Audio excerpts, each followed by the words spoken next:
A Course in Miracles. Lesson 358. No call to God can be unheard nor left unanswered, and of this I can be sure. His answer is the one I really want.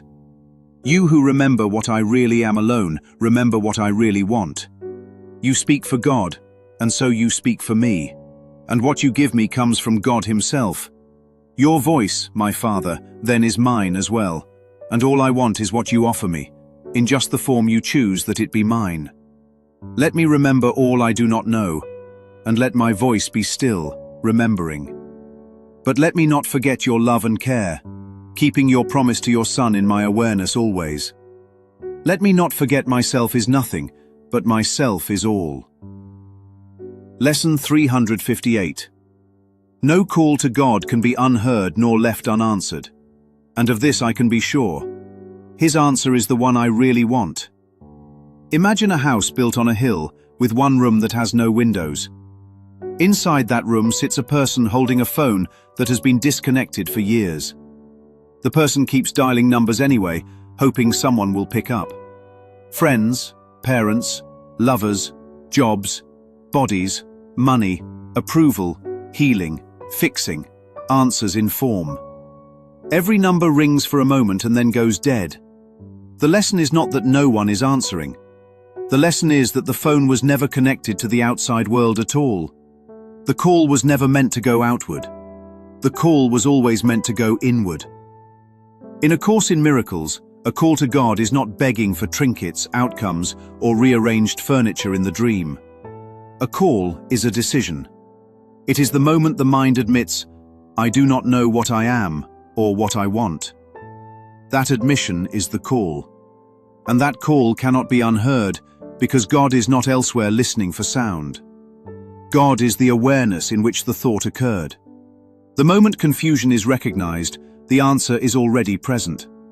This is why the prayer says, You who remember what I really am, alone remember what I really want.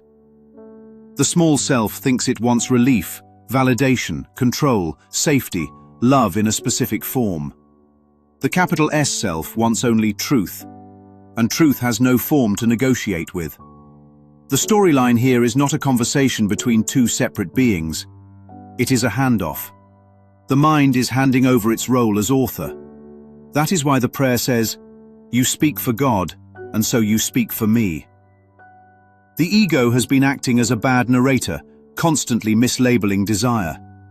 It says, I want peace, but then asks for better circumstances. It says, I want love, but then asks for bodies to behave differently. It says, I want truth, but then asks for certainty in time. Lesson 358 corrects this confusion. It says the answer already given is the one that will be wanted when wanting ends. Not when the world improves, not when the story resolves, but when the false voice grows quiet enough to hear what has always been speaking. That is why the prayer asks, Let my voice be still, remembering.